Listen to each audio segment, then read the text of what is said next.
Simplify exponent. This video I'm trying to solve two math based on square root. It's a very important math. I hope it will help you for your competitive examination. So let's get started. Root 32 plus root 48 divide root 8 plus root 12. We are going to simplify this one.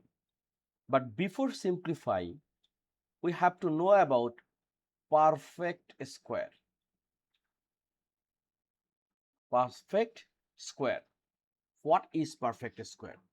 Suppose if we square root any number and we get any natural number, that number will be perfect square. Like 16, if we make a square root, we will get 4.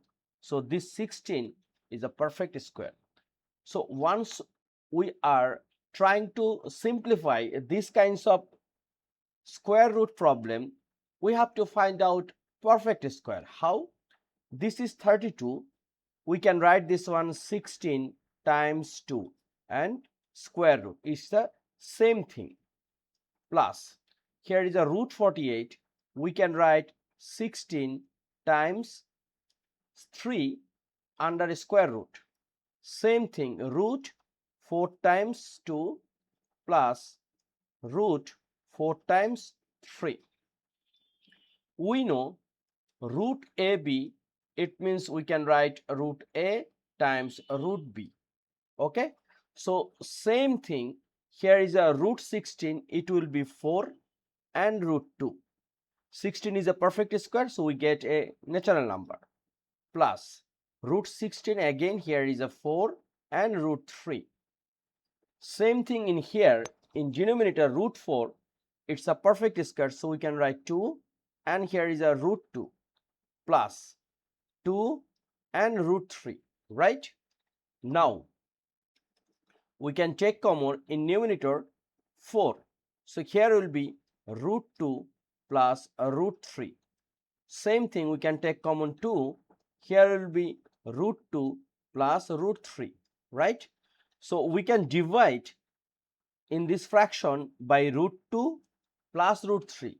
So here will be 1. So we get 4 divide 2. Again we can divide by 2. So 2 is our required answer. Very simple and very important.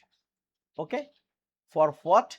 Any kinds of competitive examination, especially algebra 2, algebra 1, set, ACT, job math, or any kinds of math competition.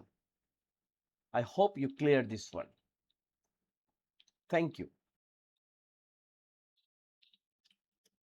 Under root 9 to the power root x plus 1 equals to 27. We are going to simplify this one.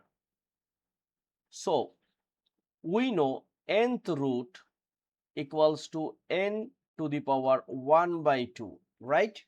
So first we are going to simplify step by step.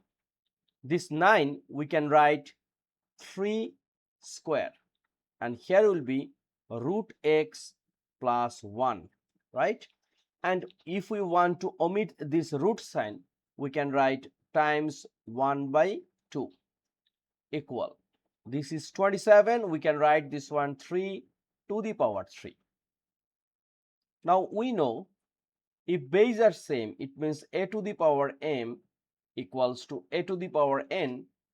That time power will be equal. So same thing in here. First we can divide this 2 and 2 and the base are same. So we can write a root x plus 1 equals to 3. Okay, it's a nice format. Now we can easily solve the problem. Our target to find the x. Now here a root x, we can subtract both sides by 1. So it will be 3 minus 1. So root x equals to 3 minus 1 will be 2. Now we can square both sides. So it will be x equals to 4. And this is our answer.